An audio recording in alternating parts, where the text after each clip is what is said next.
Halo semuanya, perkenalkan nama saya Muhammad Rashid dengan NIM 41518310002. Di sini saya akan membawa sebuah video presentasi untuk melaksanakan UAS dari mata kuliah Deep Learning. Lanjut saja, kita mulai ke pertanyaan pertama. Apa perbedaan machine learning dan deep learning? Perbedaannya terdapat 4 poin di sini, yaitu simplicity atau data yang dipergunakan sebagai input proses pembelajaran tidak membutuhkan proses rekayasa fitur sebelumnya. Yang kedua, scalability.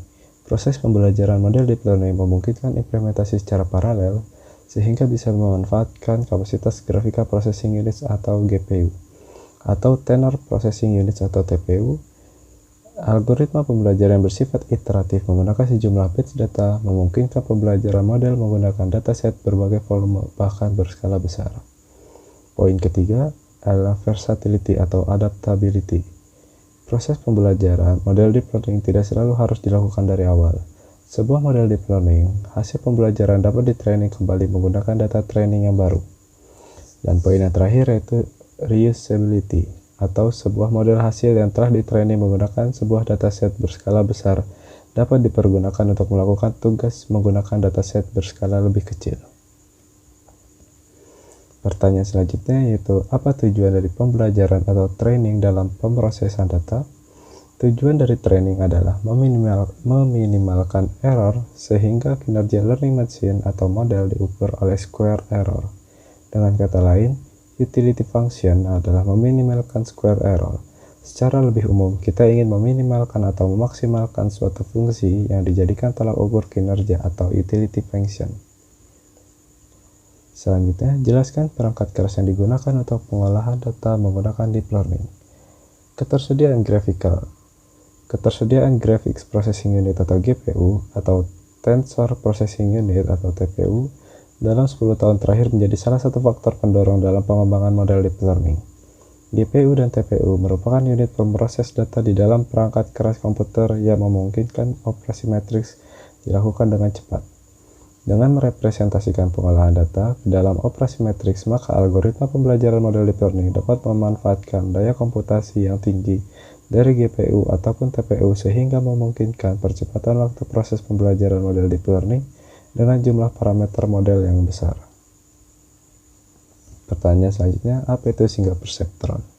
Single perceptron terdiri dari beberapa unit pemroses atau neuron yang terhubung dan mempunyai beberapa masukan serta sebuah atau beberapa keluaran.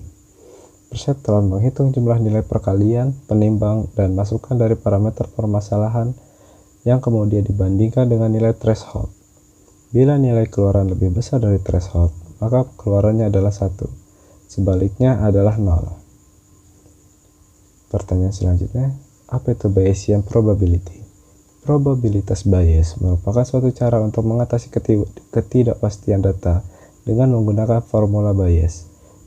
Probabilitas Bayes lebih banyak diterapkan pada hal-hal yang berkenaan dengan diagnosis secara statistik yang berhubungan dengan probabilitas serta kemungkinan dari penyakit dan gejala-gejala yang berkaitan. Apa itu fungsi objektif? Fungsi objektif adalah sebuah persamaan matematika yang digunakan untuk mengukur secara kuantitatif kinerja sebuah model machine learning dalam mengaproksimasi sebuah fungsi yang memetakan atribut data input terhadap atribut label. Selanjutnya, apa itu lokal minima? Lokal minima juga dikenal sebagai relatif minima. Lokal minima mengacu pada minimum dalam beberapa lingkungan dan mungkin bukan minimum global. Lokal minima dari fungsi kesalahan, mereka tidak sesuai dengan nilai kesalahan terendah tetapi hanya dengan kesalahan terendah dalam rentang nilai variabel independen yang terbatas. Algoritma turunan gradien sangat bergantung pada inisialisasinya untuk menghindari lokal minima. Konsep kerja CNN. Cara kerja CNN memiliki kesamaan pada MLP. Namun dalam CNN, setiap neuron direpresentasikan dalam bentuk 2 dimensi, misalnya gambar atau suara. Tidak seperti MLP, yang setiap neuron hanya berukuran 1 dimensi.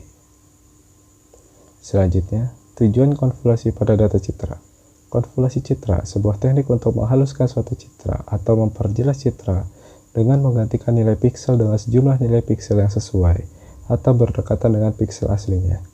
Tetapi dengan adanya konvolusi, ukuran dari citra tetap sama, tidak berubah. Selanjutnya, fully connected layer.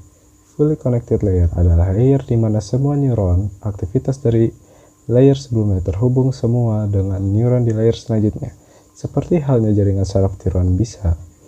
Layer yang biasa digunakan dalam penerapan MLP dan bertujuan untuk melakukan transformasi pada dimensi data agar data dapat diklasifikasikan secara linear.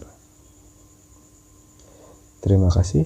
Sekian video presentasi dari saya. Terima kasih telah menyaksikan dan sampai jumpa.